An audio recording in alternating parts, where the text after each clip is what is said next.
I have been reborn. 5 days before my family was raided, in my previous life, my mother received the news early and forced Zain Xie to marry me, but she and my father lost their lives during the exile. Shortly after the marriage, Zain Xie neglected me, leading to my lonely and sorrowful death in the countryside villa. In this life, I will no longer use past favors to demand repayment and refuse to marry Zain Xie. Unexpectedly, his eyes turned red.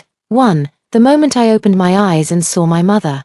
It felt as if it were just yesterday. My mother wore a troubled expression, twisting the handkerchief in her hands almost into a knot. Finally, as if having made up her mind, she gritted her teeth and said, "Kira, then choose Zain Xie." Zain Xie, it's been so long since I last heard his name, I'm feeling a bit dazed.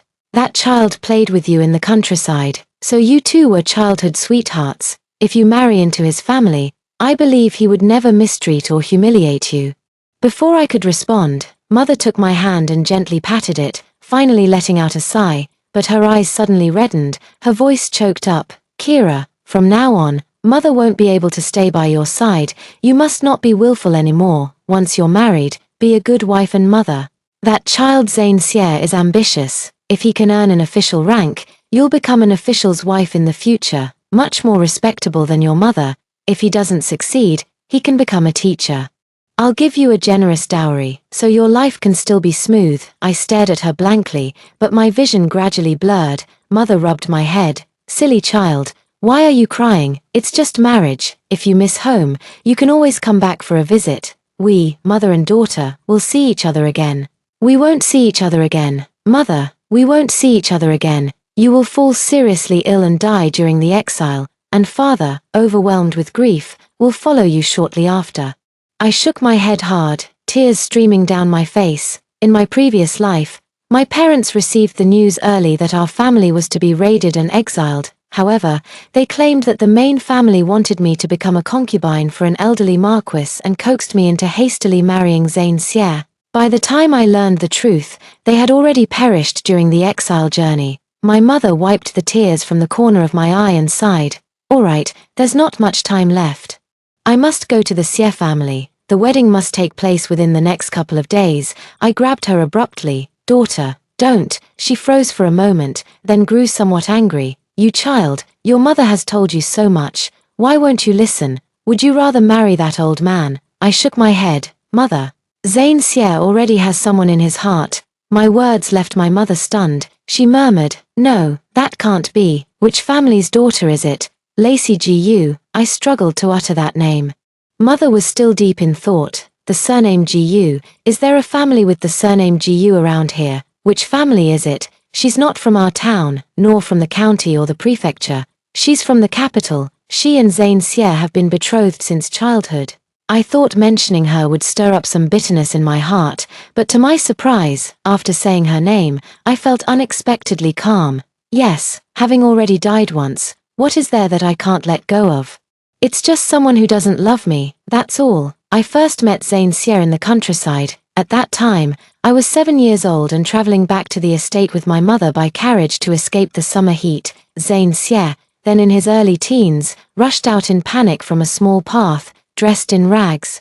He couldn't avoid us in time, collided with the carriage, and fainted completely. We quickly brought him into the estate and called for a doctor. Later, we learned that Zain Xie was the grandson of Scholar Xie from the town. His mother had become pregnant with him before she was married, and because it brought shame to the family, the Xie family had left them in the countryside. At the age of 7, his mother passed away, and the Xie family stopped sending anyone. Zain Xie lived a life of uncertainty, sometimes having enough to eat and sometimes going hungry, for 3 years.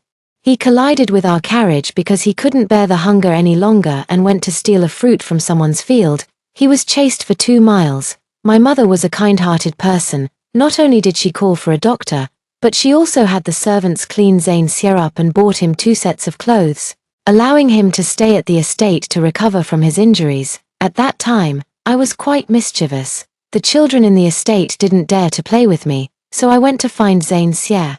I dragged him, despite his injuries not yet fully healed, to climb trees and pick peaches, catch cicadas, go into the fields to catch loaches, and even once tried to go into the river to search for clams. But my mother sent someone to catch us and bring us back. Zain Xie took all the blame. And my mother didn't punish me, so I really liked him for that. We had a good relationship, and my mother let him stay at the estate. She even had him accompany me to a nearby teacher to learn how to read and write. Unexpectedly, Zain Xie was very clever and quickly won the teacher's favor. 2 years later, he passed the child examination in one go and later succeeded in the county and prefectural exams, becoming a scholar at the age of 14. Because of this, he was recognized and taken back by old scholar Xie. Before leaving, Zain Xie knelt before my parents for a long time and kowtowed 3 times with a loud thud. 2. Mother said that Zain Xie is a person of deep affection and would never stand by idly. Yes, in the previous life, when mother went to the Xie family to propose marriage, Zain Xie happened to return from the city. Although he hesitated, he quickly agreed, but not loving someone means just that, not loving them. The affection of our youth only sustained a few years of harmonious marriage for us, when Zain Xie passed the imperial examination and went to the capital, where he was recognized and brought back to the Marquis's residence. Everything changed. Compared to Lacey Gu, a talented woman from the capital, I, the daughter of a merchant from a remote village, am truly uncouth and ignorant of etiquette. It's only natural that Zain Xie likes Lacey Gu, but now, looking back, I still feel somewhat indignant. Since you don't like me, why not let me leave? Can't we just separate? Why must you lock me up and torment each other? Meeting my mother's concerned gaze, I suddenly snapped back to reality. That's right, those were all matters of my past life. Since heaven has given me a second chance, I am determined not to repeat the same mistakes. How can there be a marriage arrangement? Mother hesitated. But if you don't marry Zain Xie, who will you marry? I wouldn't feel at ease no matter who you marry. I said in a low voice, then I won't marry. What, Kira, are you crazy? If you don't marry, you'll have to. Mother stopped abruptly, and from the excessive force, the orchid on her handkerchief became misshapen.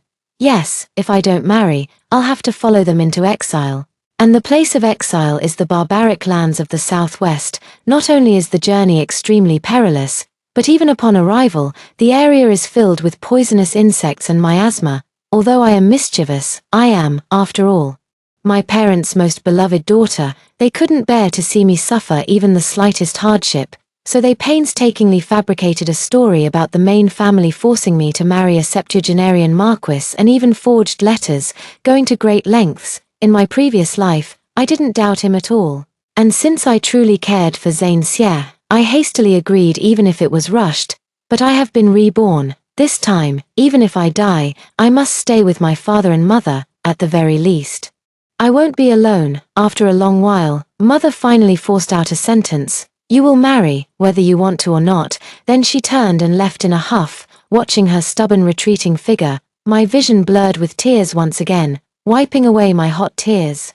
I stood up and gathered all the jewelry and accessories I had collected over the years, clutching the jewelry box. I started running like mad. At 15, I was as light as a swallow, and I quickly ran out of the courtyard gate. Soon arriving under the banyan tree at the end of the long street, Ping'an town had simple, honest customs. Although I was the daughter of a cloth merchant, my parents doted on me and indulged me, so even after I came of age, I could still run wild and play freely in the town. Because of this, I had quite a few good friends in town, and we often loved to meet under this banyan tree. From afar, I spotted a figure and felt a surge of joy, thinking they were on the same wavelength as me. It wasn't until I ran closer that I froze in surprise. That person is Zain Xie. Oh, young scholar Xie, when did you return? Someone passing by greeted Zain Xie. Zain Xie replied with a faint smile. I returned this morning. At 18, Zain Xie, though only a scholar, was exceptionally handsome and carried himself with the elegance of a learned man, making him truly mismatched with a wild girl like me. After all, I was reaching beyond my station. Zain Xie's gaze quickly fell upon my face, his eyes deep and the corners of his lips lifting. Kira, I'm back. If it were in the past, I would have happily stepped forward, hooked my arm around his shoulder, and shared the recent novelties in town, but I am no longer the Kira Lin of old. I have seen Zain Xie in his red wedding attire, his face full of shyness. I have seen him riding a tall horse through the streets, radiant with pride, and I have seen the chilling coldness in his eyes within the dimly lit inner chamber. Those features, overlapping with his still youthful face now, ultimately left me dazed and bewildered. Zane Xie waved his hand in front of my face. Kira, what's wrong with you? I forced a dry laugh and twitched the corner of my mouth. That's right, everything is my own fault. How dare the daughter of a small merchant, the daughter of a sinner, aspire to the status of a marquis's household? I instinctively took a step back. 3. Just as I was unsure how to face the current Zane Xie, shouts came from afar. Growing closer. Kira, Zane Xie, ha ha ha, I knew you two would be here. It was Liu Xiaoxing, the youngest son of Butcher Liu from the town. He usually ate a lot and was a bit chubby, so when he ran, the flesh on his face jiggled. As he approached, he leaned forward, hands on his knees, panting heavily. Zane Xie, why did you suddenly come back from the prefectural city? Isn't the provincial exam coming up soon? I just snapped back to reality. That's right, it's already July now. And the provincial examination is scheduled for the golden autumn of August. Originally, Zane Xie was planning to make a big splash in this provincial examination, but for some reason, he ended up returning to Ping'an town in both lifetimes. In his previous life, he was so preoccupied with the Lin family's exile on my account that he missed the provincial examination, earning reproach from his teacher and maternal grandfather. In this life, without my burden, he should be much more at ease. So I also urged with a smile, yes, Zane Xie, why have you suddenly returned? Hurry back to the city. If you miss the provincial exam, you won't be able to become next year's top scholar. Right, the top scholar. Liu Xiaoxing wanted to join in the teasing, but when he met Zane Xie's stern gaze, he immediately shrank back and didn't dare make another sound. I also noticed that something was off about Zane Xie. The corners of his lips were pressed down, his gaze cold and hard. Clearly displeased. Indeed, he was displeased. The next moment, he grabbed me by the collar and pulled me away, then shot a warning glance back at Liu Xiaoxing. Once we were farther away and he saw me struggling intensely, he finally set me down. Kira Lin, how can you still laugh when the Lin family is in trouble? I froze. He already knew. Did you rush back because you found out? Zane Xie said with a stern face. What else? So that's how it is. Mother was indeed right. Zane Xie is truly a man of deep emotions. The support from the Lin family back then has earned such lasting gratitude from a future top scholar.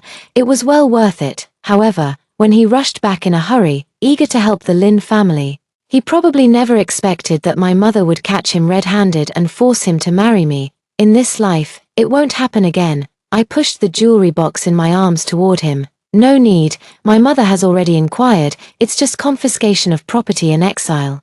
Here, I thought since the family property is to be confiscated, these valuable pieces shouldn't just fall into the hands of the officials. I wanted to share them with you, so you might look out for me a bit in the future. Zane Xie was looking at me very strangely. He narrowed his eyes, his pupils slightly contracted, as if he were sizing me up, or perhaps questioning me. Kira, when did you start speaking so formally? I was taken aback for a moment, then laughed. After more than 10 years of marriage, it seems I've changed after all. Aren't I just imitating the way you talk? I teased. Zane Xie, when you pass the imperial exam and become a high-ranking official, don't forget about your old friend here. He looked at me with a strange expression, as if weighing his words. After a long pause, his face suddenly changed, and he let out a light humph before turning and walking away in a huff. Hey, why are you getting angry, if it's that important? I'll share more with you. Watching Zane Xie walk away, I finally breathed a sigh of relief, then secretly knocked myself on the head. Kira, is your family going to be raided and exiled? Liu Xiaoxing found it hard to believe. I took a moment to collect myself and nodded. Yes, the main family committed a crime, and we, the collateral branch, have been implicated. What? How can that be? You never benefited from the main family, yet you can't escape their downfall. Liu Xiaoxing was indignant. I smiled bitterly. As the saying goes, when one prospers, all prosper. When one falls, all fall. After saying that, I handed the makeup box to him. Take it. Let's go find little Liua. I heard this time it's exiled to the southwest. A delicate girl like me definitely needs to bring plenty of medicine before daring to set out. Otherwise, if bitten by a venomous snake, wouldn't I swell up into a bun like you? I'm not a bun. This is a sign of good fortune. Liu Xiaoxing immediately retorted. I casually tugged his ear. It does look quite fortunate. Suddenly, I felt as if needles were pricking my back, turning around to look carefully.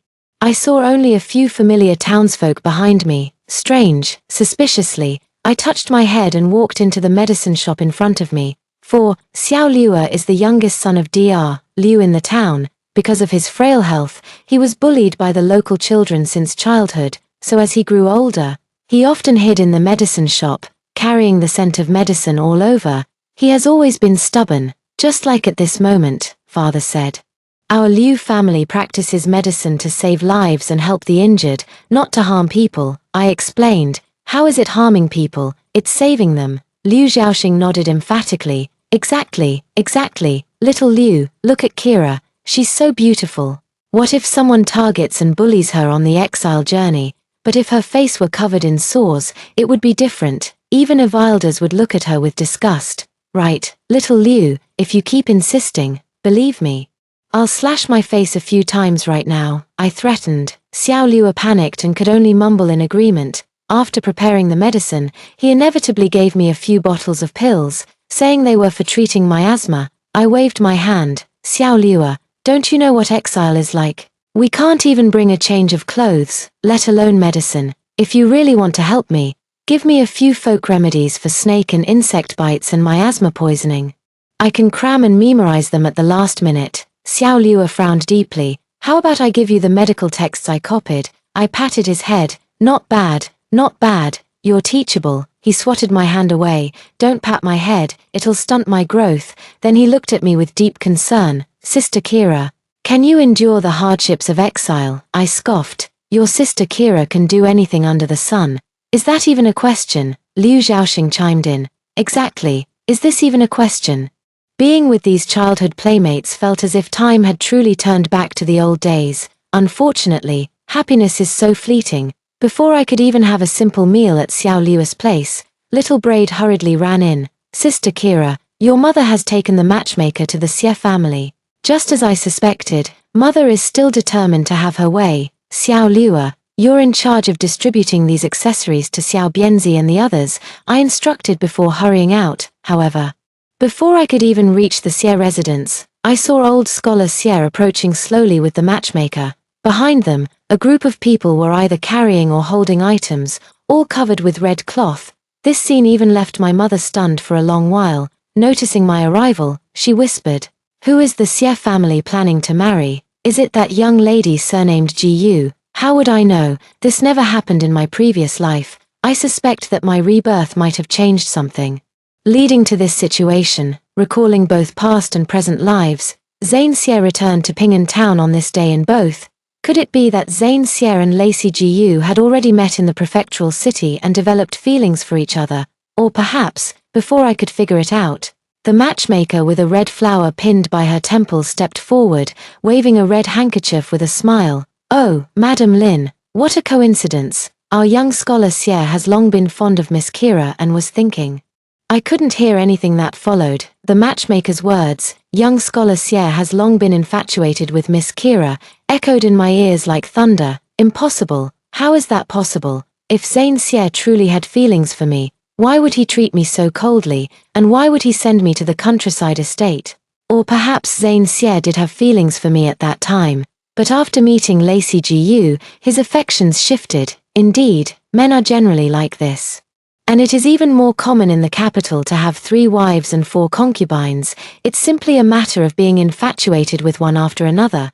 I smile bitterly. Kira Lin, oh Kira Lin, having been reborn into this life, how could you still let such trivial matters of love and affection unsettle your mind? In the midst of her days, her mother, persuaded by the matchmaker's words, began to show signs of delight. By the time the old scholar Xie stepped forward to bow and recited the betrothal letter in a booming voice, her mother's eyes were even reddening. "Madam Lin, what do you think of this marriage proposal?" Naturally, mother was about to nod. I quickly stopped her and gave old scholar Xie an apologetic, awkward smile. "Not happening, I won't marry." 5. Ping'an town wasn't large, and this commotion was both lively and unusual, so naturally, many neighbors had gathered by now. All looking on with anticipation. Hearing my words, everyone immediately became suspicious. Is it because they're afraid scholar Xie won't pass the imperial examination? It's hard to say. I heard the Lin family holds a high official position in the capital. But I see that Kira and Scholar Xie have a good relationship. Why would she refuse? Kira, mother exclaimed angrily. Before she could even scold me, I was abruptly pulled away. The one who pulled me away was Zane Xie. His face was dark. And he said in a low voice, Kira, I need to talk to you. Without another word, he pulled me into the nearby Xie residence. Let go, let go. Once inside, I broke free with a forceful shake and looked up, meeting Zane Xie's bloodshot eyes. Considering that Zane Xie might have genuine feelings for me at this moment, I patiently advised, Zane Xie, you mustn't. Kira, you've been reborn too, haven't you? I couldn't believe it as I met Zane Xie's gaze, who had an I knew it expression. So, he has been reborn too. After being stunned for a moment, I felt a sense of relief. Since I've been reborn, things are much simpler now. Zane Xie, I took a deep breath. In my previous life, my biggest regret was not being able to stay by my parents' side. You know that, don't you? If you still hold even a little sentiment for our childhood friendship, you should help me fulfill this wish. Shouldn't you? Zane Xie's body swayed slightly, his voice very, very soft. What about me then? His gaze fixed firmly on me. Kira, what about me? Have you not considered me at all? You, I laughed. Young Marquis Xie, there's still the #1 talented Lady Lacey Gu waiting for you in the capital. The two of you are deeply in love. Aren't you the enviable perfect couple that everyone in the capital admires? Zane Xie shook his head. No, Kira, you've misunderstood. I raised my hand. Whether it's a misunderstanding or not, if everyone in the entire capital believes it, then that's the truth. Zane Xie opened his mouth, but in the end, it turned into a sigh. So this time, Kira, you don't want to marry me anymore. I laughed. Zane Xie, there are many ways to repay a favor. If you're worried about people gossiping behind your back, you can always send more letters to the Southwest in the future. Instead of being forced to marry me, it's not forced. I waved my hand. I understand. Mother always said you're a person who values loyalty. You're marrying me voluntarily, to repay a favor. I know, I'm not lying. I truly have feelings for you. Kira, Zane Xie, I stared at him steadily. In my past life, I waited and longed for you every day at the villa. Did you ever come to see me even once? Zane Xie's face instantly lost all color. I sneered, so Zane Xie, stop deceiving yourself. And as for me, Kira Lin, I've been foolish for a lifetime, and that's enough. That day, the Lin and Xie families became the talk of the town in Ping'an. I had no time to bother with such idle gossip. Taking advantage of my mother's anger with me, I quickly gathered the maids, servants, and the fabric shop workers, gave each of them 50 taels of silver, and dismissed them. Seeing this, my mother was stunned for a moment, then quickly turned away and began wiping her tears. My father returned, covered in the dust of his journey. I hurriedly urged him, Dad, hurry and comfort Mom. She's been crying all day. People who don't know might think you're planning to take a concubine. What nonsense are you talking? Both my father and mother glared at me in unison. Look, I'll just go check if there's anything good at the cloth shop. If there's a lot, I'll share some with the neighbors. You two continue being affectionate. In my previous life, after I married Zane Xie, I managed the household for 6 or 7 years. Now, I handle things with order and method. By the time my parents had calmed down and I went over, only some old, outdated cloth remained at the shop. You are quite sharp, girl. Father spoke and then sighed again. But Kira, if you follow the exile on the journey, Father, I had Dr. Liu prepare a prescription. Boiling and applying it to my face these past few days will cause sores to form. I should be safe on the exile journey. Father was stunned, and after a long while, it turned into a deep sigh. Your mother and I originally intended to keep it from you, but the news of the exile was actually brought back by that boy Zane Xie. He has always doted on you, so he must have inadvertently leaked the news to you. It's fate. I frowned. Father, was the news brought back by Zane Xie? 6 Father slowly walked to the armchair and sat down, his face full of worry. That boy has always had feelings for you, although it's rushed. He wants to marry you to ensure your safety. He also suggested we fake our deaths to escape, and he would find 2 bodies to replace us. But that would mean living in hiding and constant fear for the rest of our lives. Your father has always lived with integrity, so, in my past life, it wasn't my parents who forced Zane Xie to marry me out of obligation. After a long silence, Father finally sighed and said, "Kira, you and Zane Xie have a deep bond. Just marry him. So that your mother and I can rest easy." Yes, so that my parents could die suddenly after just 1 month of exile. I almost became a discarded wife after marrying Zane Xie, and died before even reaching 30. Father looked at me in disbelief. "Kira, you're talking nonsense again." "Father, I have been reborn. All of this has happened before." I looked at him seriously. "Otherwise, with my temperament, if I were to squander wealth, wouldn't I have drained the entire Lin family dry? How could I have kept any of this for show?" Even though I tried my best to prove it, my father still found it hard to accept the idea of rebirth. When I told my mother, she held me and wept bitterly. "My poor Kira, why is your fate so bitter?" After crying, my mother no longer pressured me to marry. My father went out again. Last time it was to verify whether the Lin family had truly encountered trouble, and this time it was to make arrangements. My mother and I began to seek advice on how to survive in the barbaric lands, what to pay attention to during the exile journey, and prepared for the exile. On the third day, Zane Xie arrived at our door, covered in dust and looking weary. "I already said I won't marry," I said helplessly, looking at him. Zane Xie remained silent, only quietly handing over a package. "What's this?" "The clothes I had someone rush to make for you have a special fragrance that repels insects, ants, and mice. Wearing them in prison will make things a bit more bearable." After saying this, Zane Xie gave me a deep look. "Kira, you must take good care of yourself and your parents." I didn't refuse, only nodded. "Thank you." After Zane Xie left, my mother came out from the back. She sighed deeply. "That child. How could he change his heart like this?" I smiled. "Mother, the capital is dazzling and alluring. He's no longer a country boy, so it's natural for him to change, but his heart isn't bad. It's just that there's no love." Given the current situation, I think it's actually a win-win solution. Over the next 2 days, Liu Xiaoxing, Xiao Liuer, and the others came to visit one after another. My mother delved into studying medicine. My father learned self-defense techniques from the old constable in town, and I, after tidying up both inside and out, managed to gather 1,000 taels of silver for Zane Xie. He probably was reborn along with me, although he has the skills.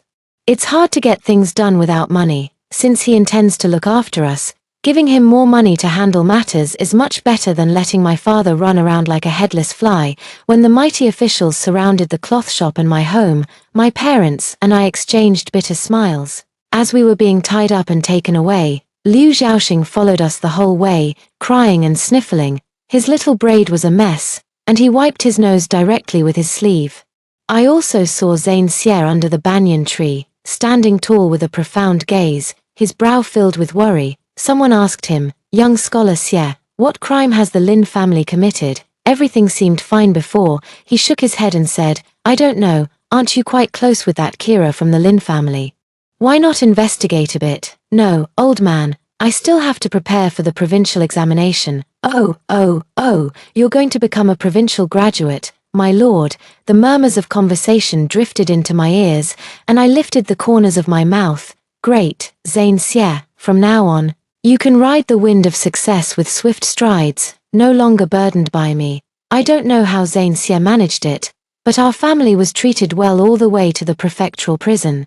Only after the rest of the Lin family's collateral branches had gathered, just before we were sent into exile, did Zane Xie visit the prison once more. Seeing the festering sores all over my face, he was startled for a moment, then quickly laughed and said, "Kira, you've always been clever. This method is indeed effective. My teacher once said that if you were a man, you wouldn't just be a top scholar or a second-place candidate. You'd easily pass the imperial exams as a jinsha. This man, after deciding not to marry me, is no longer as cold as he was in our previous life. He can even joke now." After just saying that with a smile, Zane Xie mentioned that he had already taken care of the accompanying officials for us, but his eyes signaled me to look at his sleeve, where a letter was quickly slipped over. The letter was bulging. Upon opening it, inside the 2 pages were wrapped a sharp blade and a piece of magnet. Mother was horrified at the sight, tightly covering her mouth, her face full of disbelief. 7. The prison was dimly lit, with only a small window letting in a bit of daylight. Reading the letter requires standing up. Zane Xie's 2 pages are densely packed with writing, making it even more strenuous. At first, It was just some precautions. I squinted to read them clearly and memorized each one. My father leaned over and asked, "Since you're already here, why did that kid Zane Sier have to write a letter instead of just saying what he had to say directly?" My body, however, began to tremble slightly. Tears streamed down, each drop falling onto the letter, blurring the dark ink. "Kira, in our previous life, despite all our plans, my parents-in-law were still harmed. Fortunately, I have been reborn. Please be extra careful when you arrive in Linchin County." So, in our past life, when Zane Sier told me my parents died of illness, was that actually a lie? They were murdered. Who made the move, and why did they make the move? Meeting my father's gaze. I quickly wiped my eyes and continued reading, but my body couldn't help but stagger slightly. The struggle for the throne. Was the Lin family involved? No wonder. My father looked at my expression, stood on tiptoe to get a closer look, and his face also showed horror. Exactly, the news came from Zane Sier. In their past and present lives, my parents probably never knew how the main family met with disaster and implicated them. They were confused when their home was raided, confused when they set off on the journey, and confused when they died. My parents were living, breathing human beings. They had nothing to do with the struggle for the throne, so why couldn't they be spared? Why? A surge of rage churned within, but in the end, it dissolved into helplessness. At the end of the letter, Zane Sier left these words: "Kira, I thought you would find the same carefree joy in the countryside as you did in childhood. I was wrong. In this life, wherever you are, I wish you endless happiness and success in all your endeavors." Is this his way of cutting all ties with me? Alright, the letter fell into the chamber pot, and the ink on it quickly dissolved and disappeared. Father couldn't help but feel hesitant and regretful. It's my fault. If I had listened to Zane Sier and faked my death by fire, it would have been so much better. Why take such a risk and drag you and your mother into this? I quietly comforted him. Dad, it's not your fault. At this critical moment, faking death might not have allowed us to escape unscathed. Besides, Zane Sier has already made arrangements. With his intelligence, he definitely won't let us face any danger. Mother also nodded emphatically, and only then did father begin to relax a little. Exiles were required to travel 50 miles a day. The vast Lin family branch set out on the road, although they had made arrangements to avoid being bound and shackled during the journey, within just 2 hours. Cries of agony already filled the air. Father was usually busy with business and accustomed to traveling, while I spent my days running wild all over town, so this distance wasn't a big problem for us. However, Mother's legs and feet had already become unsteady before half a day had passed, and Father and I had to take turns supporting her, from sunrise to sunset, and until the moon reached its zenith. We finally came to a rest. A thin blade shot out from my sleeve, swiftly circled back, and embedded itself into a wooden stick. I curled the corner of my mouth. Zane Sier actually gave me a useful weapon. In my previous life, although Zane Sier was the top scholar, he had a wide circle of friends, and among the martial artists he knew was one skilled in hidden weapons. This particular hidden weapon, called Traceless, was my favorite. I practiced with it daily, and it took a full 3 months to truly master it. It was indeed more effective than the fine needles I hid in my hair. As I was thinking, a cry of surprise came. I quickly looked up, but my mother covered my eyes. "Kira, don't look," my father cursed under his breath. "It's only the first day." A clansman from who knows which branch sighed beside me. "Forget the first day, even when we set off this morning, their eyes were off." "Ah, what a pity for such a fine girl, with her virtue lost. I'm afraid she'll—" "Ah," I removed my mother's hand. "Lost her virtue. Since I am here, I cannot just stand by and do nothing." "Hey, Kira, where are you going?" "Just going to relieve myself." 8. Climbing onto a tree branch, I took a careful look under the bright moonlight. This is different from what I imagined. The clan sister who was dragged away was threatened by the bailiffs for a while, and then she sat there and began to shout for help in a dry, lifeless manner. The bailiffs even gave her half a peeled fruit to eat. How could they tarnish someone's reputation like this? Or perhaps, is this someone arranged by Zane Sier? Or did the two of them already have a secret affair? I took a careful look at the Yamen runner and quietly stepped back. My parents looked me up and down, and only when they saw that I was completely unharmed did they finally feel relieved. I massaged my mother's calf and reassured her, "Don't worry. Your daughter is not a reckless person. My mother glanced at me, but she was too exhausted and soon began snoring loudly. Father quietly handed me half a steamed bun. Kira, you must be hungry. Eat quickly. I was shocked. We were only given 2 steamed buns today. How did father manage to save half? I immediately waved my hand. Dad, I'm not hungry. You should eat it. As we were pushing it back and forth, a light cough was heard. Turning around, I saw a bailiff toss something from his arms and then walk away. Bang! I quickly let go of my mother's calf, took it with both hands, sniffed it, and looked at my father in surprise. The aroma of meat. After getting my father's confirmation, I quietly turned to the side to block others' view, shared a little with my father, and left the rest for my mother. My father wiped his mouth. Zane Sierre is quite thoughtful. I couldn't help but laugh. Isn't that right? I didn't give away 1,000 taels of silver for nothing. Thanks to the Yamen runners providing meat every 3 days, my parents and I didn't suffer much along the way. However, the other members of the clan quickly grew thinner and thinner. Finally, one day, a 7 or 8-year-old child collapsed. Doctor, quickly find a doctor. The Yamen runner snorted lightly. We're in the middle of nowhere. Where would we find a doctor? Besides, you're all exiles. Do you have money to hire a doctor? You, stop with the you're criminals. Either carry them on your backs or leave them behind. Choose one. As the hidden steps in my sleeve stirred restlessly, a familiar voice came from the distance. You're looking for a doctor. I exchanged a look with my parents, both of us finding it hard to believe. Is that Dr. Liu? The eldest brother of Xiao Liuer. When Liu Yuanfeng, carrying a basket on his back, rode over on a tall horse, my eyes nearly popped out of my head. It really is him. Dr. Liu, quickly, over here. Father no longer paid attention to the bailiffs and called for Liu Yuanfeng to check on his clansmen.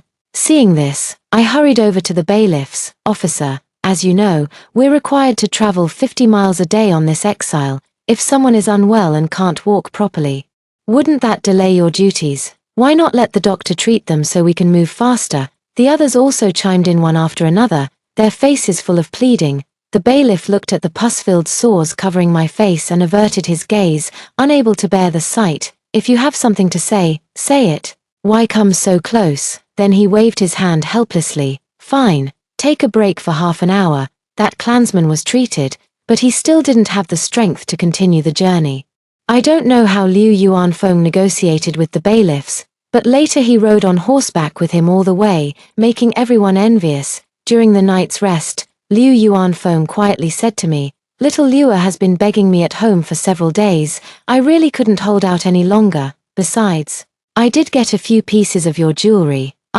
It's hard to refuse when you've accepted gifts. I couldn't help but laugh. The next day, after the treated clansman had largely recovered, he still insisted on riding a horse. He cried and made a fuss, refusing to move forward until an officer gave him a whiplash. He had no choice but to walk on his own, weeping and feeling wronged. Everyone else also gave up the idea of riding and continued on foot obediently, with Liu Yuanfeng around.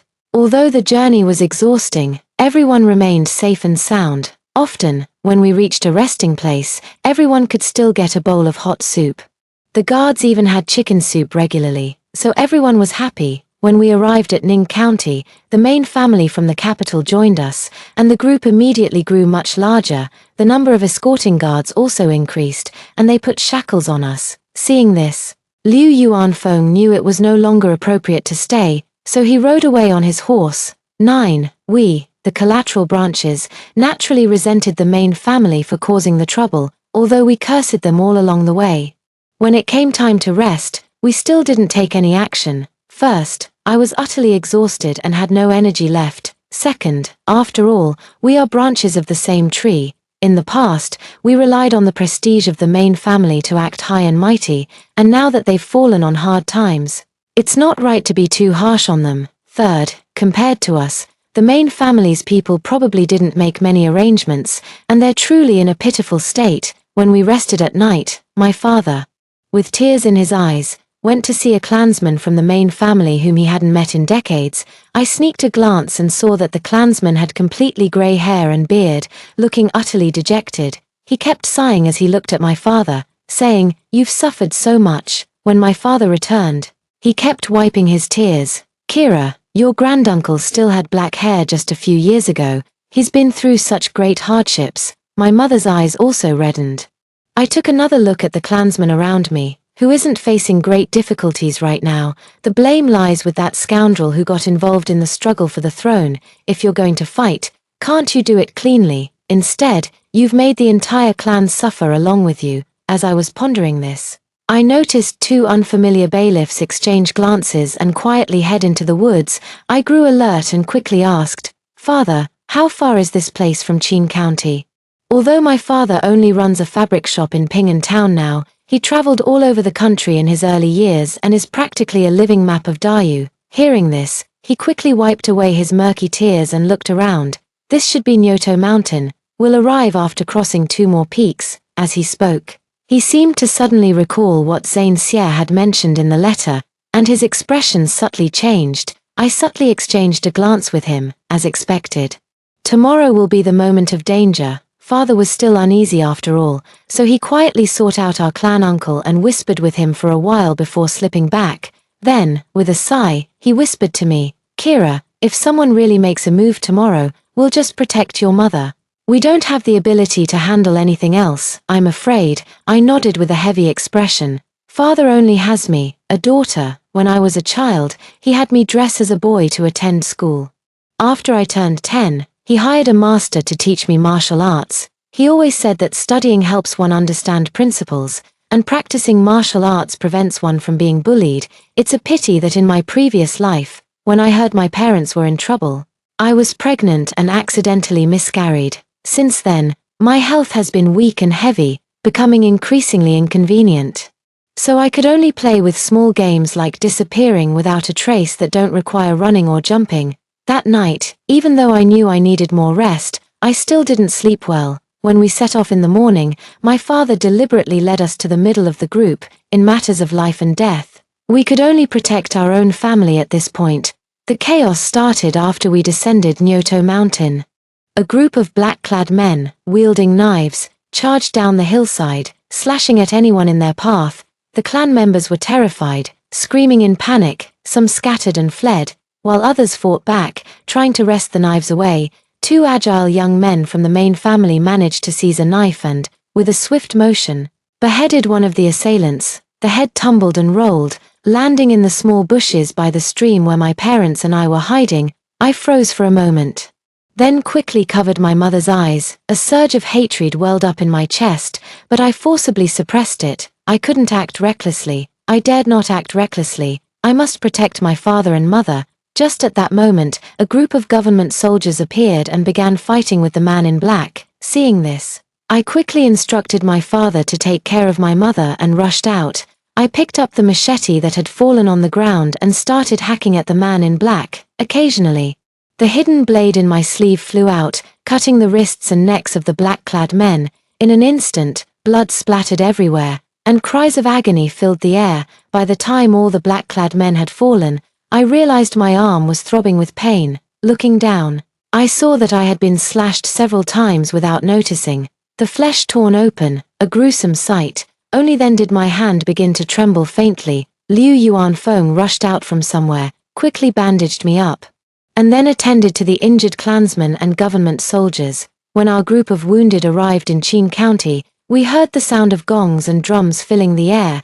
It turned out that a scholar from Qin County had passed the imperial examination and become a provincial graduate. I suddenly realized the provincial exam results had already been announced. 10. Upon careful calculation, it has been over a month since we were exiled. I suppose Zane Xie must have passed the imperial exams by now. Even if we cannot become husband and wife, I still hope Zane Xie succeeded in this year's provincial examination. If he is grateful, then even in exile, with the protection of the Marquis's estate, our lives can be more comfortable. Only by passing the exam can he go to the capital and be recognized by the Marquis. Right, as thoughts raced through my mind, Liu Yuanfeng somehow ended up beside me. Kira, who exactly are those people? Will they come back? My mind suddenly became clear. Yes. If this involves a struggle for the throne, after failing once, they will send more people. They must be determined to eliminate the root of the problem. Wait, why do they need to eliminate the root? The Lin family has already been exiled, and to the barbaric lands of the southwest at that, where information is scarce. What are they worried about, or is it, do they have some leverage over the Lin family? Thinking of this, my whole body trembled, my gaze fell on each member of the main family. And I could hardly contain my anger. These people must be plotting a comeback, using that leverage as a token of allegiance, unaware that the news has already leaked, bringing upon them a fatal disaster. Damn it, I need to find out exactly what the leverage is. After reorganizing in Qin County, Father's eyes turned red with fury again. 139 people died, including 7 children. I looked around and saw that all the clansmen were the same. Silently shedding tears with sorrowful expressions, those who still had strength had gone to dig pits, intending to bury the clansmen on the spot. Mother helped Liu Yuanfeng treat his wounds, but when she returned, she couldn't even swallow a bite of steamed bun and kept retching, her face looking extremely pale. I coaxed her into drinking some water, and then chaos broke out over there. What exactly have you done? Being exiled wasn't enough. Now someone is trying to kill us. Are you trying to wipe out the entire clan? Father hurried over to mediate. After much pulling and shoving, we finally managed to separate the furious clansmen from the main family members. Father did his utmost to calm everyone down, while I scanned the room and my gaze settled on a tight-lipped young man from the main family. Probably because I, a young woman, was wielding a machete to kill the men in black, he didn't reject my approach. After I tried to get close to him for 3 or 4 days, he finally spoke. The main family originally had a grandaunt who entered the palace and became a consort. That grandaunt had long fallen out of favor and had no children, so she should have had nothing to do with the struggle for the throne. Yet, for some reason, she disguised herself and returned to her maiden home 3 or 4 months ago. After that, several members of the main family who held official positions met with disaster. Some were dismissed, others imprisoned. Later, one of them was even found to have ties with the northern Di tribe. The emperor was furious and initially ordered the execution of all 9 branches of the family. It was only after the 7th prince pleaded for mercy that the sentence was changed to exile of the entire clan. The 7th prince, I frowned in suspicion. The 7th prince is the emperor's most beloved son, I asked. So, is it true that our Lin family has connections with the Di tribe? That person immediately bristled. How could that be? The family head lost both his legitimate sons in the north. Don't you know that, as a member of a collateral branch? How would I know such things? However, there is a lead on that handle. I'm afraid it might be evidence of some prince's involvement with the Di tribe. Judging by the 7th prince's defense of the Lin family, it's almost certainly him. As I was thinking this, the person let out a long sigh. I heard the family head originally sought help from Prime Minister Gu, but unexpectedly, in the court, he offered no assistance at all. Instead, it was the 7th prince, who has always been at odds with our Lin family, who stepped in. Human nature is truly complex. He scratched his head in pain and looked at me angrily. Why did you hit me? Why are you so melancholic at such a young age? If you really want to achieve something, come learn some martial arts with me. In the future, you'll be able to fight enemies and protect your family. The boy's eyes suddenly lit up. You can teach me. 11. Although I am a woman, my fierce determination in killing the enemy truly shocked my clan. When they saw me instructing others in martial arts under the moonlight, curious young men from the clan followed along. I didn't say a word, only silently demonstrated and then corrected their movements. The once disheartened Lin family gradually came back to life because of the passion of these young men. As I lay down to rest, my father quietly said to me, "Those officers claimed they came to assist after the county magistrate received a letter from the Marquis of Ningyuan in the capital." Kira, do you know the Marquis of Ningyuan? I nodded and said, "Zane Xie's father is the Marquis of Ningyuan." My father suddenly understood, but my heart was filled with astonishment. At this moment, Zane Xie had just passed the provincial examination and hadn't yet had time to go to the capital, let alone acknowledge his identity. How could he have asked the Marquis of Ningyuan to write a letter to the magistrate of Qin County, even if Zane Xie had immediately written to the Marquis of Ningyuan after being reborn? How could the matter of acknowledging his identity be so easily resolved? Or perhaps Zane Xie didn't take the provincial examination and instead went to the capital right after visiting us in prison. Lost in wild thoughts, I felt a gentle tug on my arm. Turning to look, it was Liu Yuanfeng. He gently untied the cloth strips from my hands, and seeing me look over, gave a bitter smile.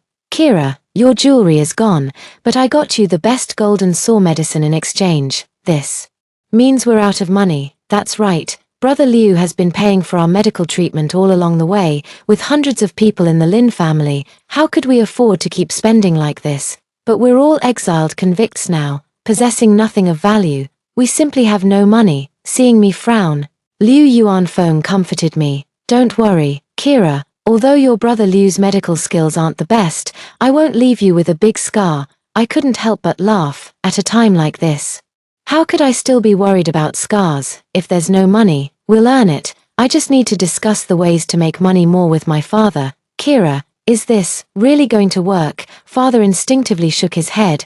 "Father, the world is driven by profit. We're the ones doing the labor, and we're the ones running the business. All they have to do is turn a blind eye to benefit. Why wouldn't it work? Besides, we still have half the journey left. Even if Brother Liu were as skilled as Bien Q, a skilled woman can't cook without rice. For the sake of our clan, we still have to find a way to make money." Father was persuaded. Then I'll go discuss it with your granduncle. Let's split up.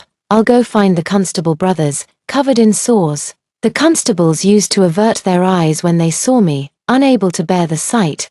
But because of my earlier bravery in fighting the enemy, their gazes now held a mix of disdain and some admiration. When I explained the situation, a few of them began to waver, accompanying the convicts into exile. Although arrangements were made at the beginning, who would ever complain about having too much money? Besides, there was no need for them to exert any effort, as we handled the transportation of the goods ourselves. Soon, the officials were persuaded, and after some haggling over the division of shares, we finally agreed on a 70-30 split, 70 for them and 30 for us. However, my father encountered a difficult problem. "No, our Lin family is now a family of scholars. Even though we have committed crimes and been exiled, how can we belittle ourselves and engage in such lowly business?" Father was also criticized for a long time, and in a fit of anger, he stopped wasting his breath. "You may hold yourselves in high regard, but let's see if you can survive.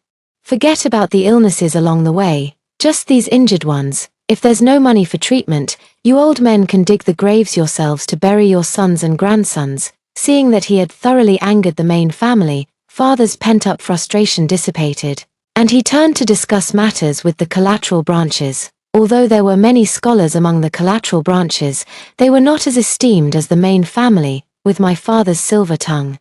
They all agreed to his proposal. 12. "Officer, please inform us of the remaining stops along the route so we can discuss what supplies to purchase."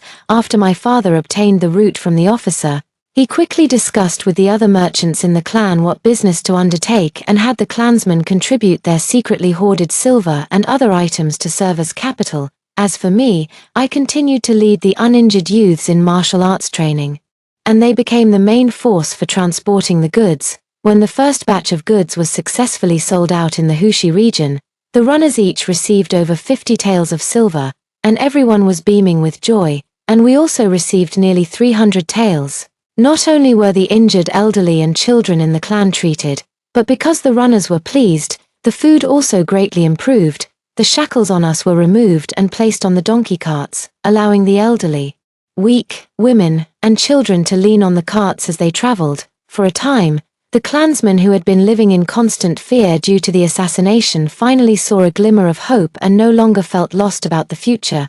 Some clansmen voluntarily joined the team transporting the goods, while those without strength did their best to help the others. This continued for over 10 days, and we received another share of money, seeing that the area was sparsely populated.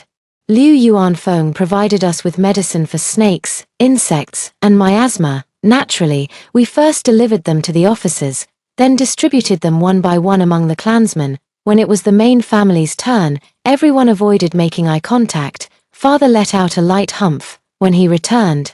Even his usual respect for the clan uncle was gone. "Each and every one of them is too pedantic and inflexible," he remarked. I couldn't help but laugh. These days, the sores on my face gradually subsided. But after nearly 2 months of exposure to wind and sun, My face had turned as dark as charcoal, with only my eyes growing increasingly bright. Glancing toward the master's residence, I comforted my father. "Don't worry, it won't be long now, they won't be like this for much longer." My father looked at me with surprise and suspicion, and I winked at him. During this time, Liu Yuanfeng hadn't just been helping with the treatment, he had also been secretly dosing the master's family with medicine. The constant threat of assassination has kept me on edge. It's time to make them expose their weaknesses. Brother Liu, they still seem to be in their right minds. In the middle of the night, I looked at Liu Yuanfeng with suspicion. He shrugged and said, "I've already gone against my family's teachings by poisoning them. Don't expect me to handle everything." "All right, desperate times call for desperate measures. We have already sent the bailiff brother to the county to enjoy himself tonight. We are dressed in barbarian attire just to fish for information." Unfortunately, the people of the master's household remained completely unmoved. We then changed into the attire of princes and tried every trick in the book, but still achieved nothing. "I'm tired, these people are truly hard to please." As I was lying there, a familiar bailiff returned. Seeing the situation, he was stunned for a moment but quickly regained his composure, as if remembering something, and handed me a pouch. "Officer, what is this?" "How should I know? It was given by your fiancé." "Fiancé? Zane Xie really doesn't care about his reputation just to help us out." After the bailiffs left, I opened the pouch, and inside was a blank piece of paper. Liu Yuanfeng was puzzled. "There's nothing written on this. What's the rush? It's just a petty trick of the underworld." I placed the paper near the fire to warm it, and gradually, words began to appear on it. While Liu Yuanfeng was still in shock, I quickly finished reading and tossed the paper into the fire. The officer from earlier immediately jumped out and exclaimed, "Hey, why did you burn it?" I looked at him with a half smile. This letter was probably given to me by Zane Xie early on. He must have opened and read it but found nothing, and only gave it to me when he couldn't figure it out. "I'm sorry, officer. My fiancé mentioned in the letter that it should be burned to avoid implicating you." I didn't think much and just. The officer stamped his foot in frustration but could do nothing about it. This time, he was truly gone, and my expression turned cold. Standing up, I grabbed the head of the household by the collar. 13. "Brother Liu, I need your help." Watching the ink on the paper gradually fade, I sealed it, placed it into a bamboo tube, and tucked it into a scroll before handing it to Liu Yuanfeng. If my predictions are correct, Zane Xie should be heading to the capital by now. If this truly succeeds, our Lin clan can clear our name of injustice, and we can return to Ping'an Town. Even if it fails, we can still turn the capital upside down. Setting off again, the vegetation grew even more lush. When we first encountered the miasma, the dense white fog nearly caused us to lose each other. Fortunately, we were prepared. Tied together with ropes to avoid getting lost, after taking the antidote, we had just emerged from the miasma when we saw the cold gleam of the machetes in the hands of the black-clad figures ahead. Here we go again. Unfortunately, this time, the young men of our Lin family were no longer panicked or fearful. Each of them was brave and fierce. Even if their martial arts skills were lacking, they fought with such spirit that they managed to intimidate the group of black-clad men. Sadly, without the help of the government soldiers, we only narrowly won this time. We managed to kill them all by relying on our numbers, but over 200 of our clansmen died, and half of the constables also lost their lives, silently digging pits to bury the clansmen. They brought the bodies of the Yamen runners to the county. Liu Yuanfeng and his mother tended to the wounded clansmen. One of the collateral relatives finally couldn't hold back and kicked the family head hard. "Give me back my son's life." That one sentence instantly caused the clansmen to break into sobs. I couldn't hold back either, and my eyes reddened. After the man shouted angrily, he slowly knelt to the ground. "My poor child, only 16 years old, what have you done? Not only did you implicate us in exile, but you also insist on taking our lives. Wave after wave, are you determined to wipe out our entire clan?" The members of the main family averted their eyes one by one. I sniffled and stepped forward. "Uncle, please get up first. I promise. This is the last wave." He looked at me in disbelief. "Really?" "Yes, really. They were just holding evidence of the 7th Prince's secret dealings with the barbarians. Fortunately, I've already obtained that evidence and had it sent to the capital." The head of the family and a few insiders looked at me with fear in their eyes. "Young fool, "Stop talking nonsense," the head of the family roared angrily, his mustache bristling with rage. I couldn't be bothered to look at him. "Whether it's nonsense or not, we'll find out soon enough, won't we?" They immediately exchanged uneasy glances. After all, Zane Sier is a reborn person. Although I despise his fickleness in love, his abilities are trustworthy. It's only a matter of time. We crossed mountains and ridges to reach the land of exile, already holding 1,000 taels of silver in our hands, after handing over the silver we earned to the garrison. They assigned us the easiest tasks. Apart from some clan members serving the garrison, most of us went to reclaim wasteland. Mother, having gained considerable experience in medicine while traveling with Liu Yuanfeng, became a medical practitioner, which made her life much easier.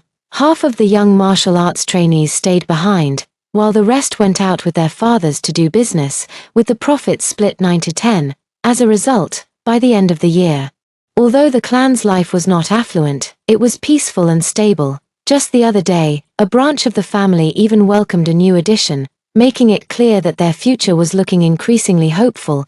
The people from the main family couldn't sit still anymore. When I heard that someone from the main family had quietly left the exile settlement, I sneered in disdain.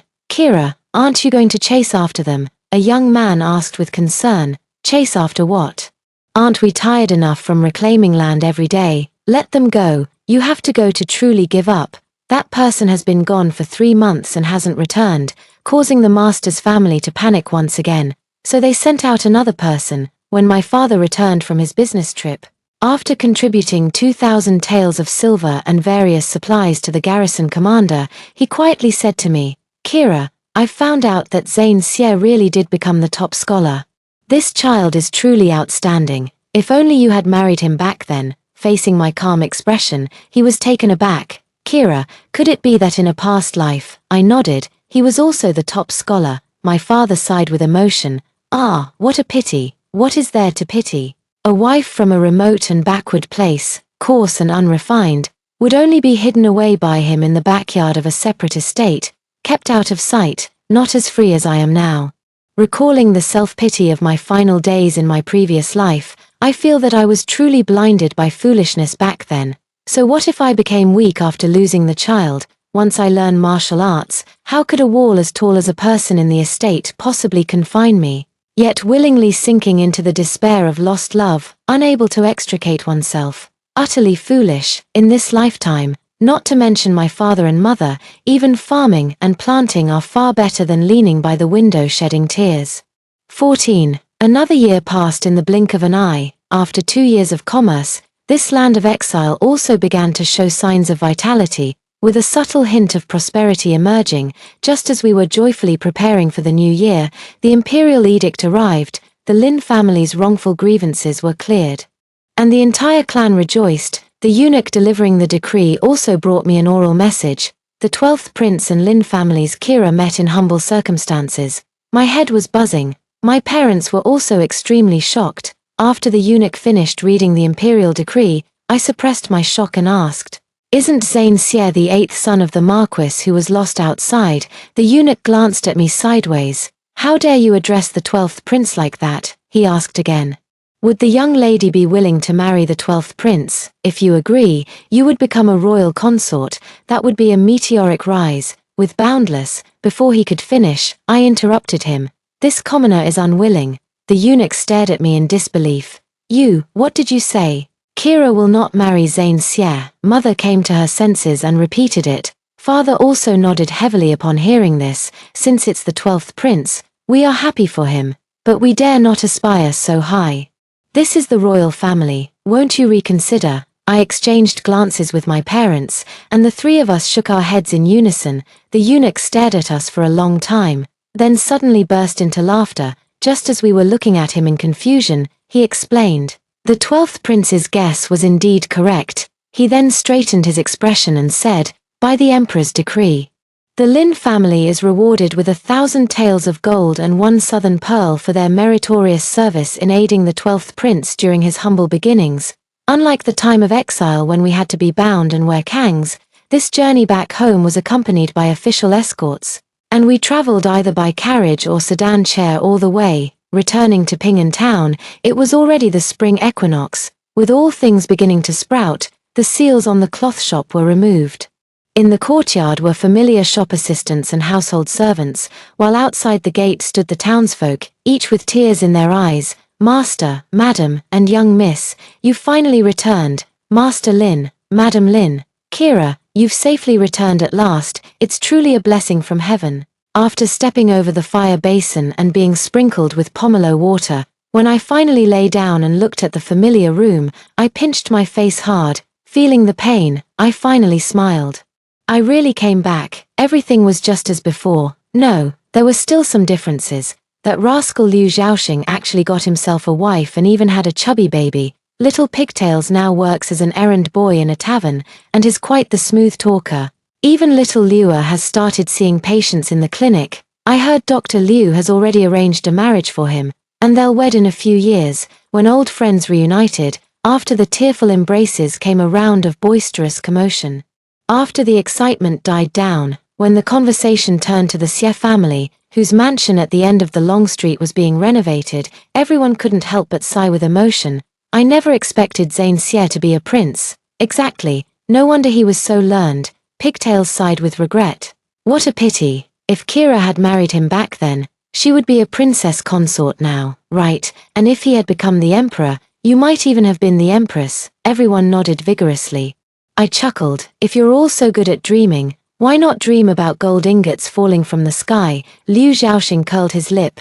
Kira, you're becoming more and more mercenary these days, always thinking about money. Don't you like money? I glared at him. Liu Xiaoxing nodded eagerly. I do, I really do.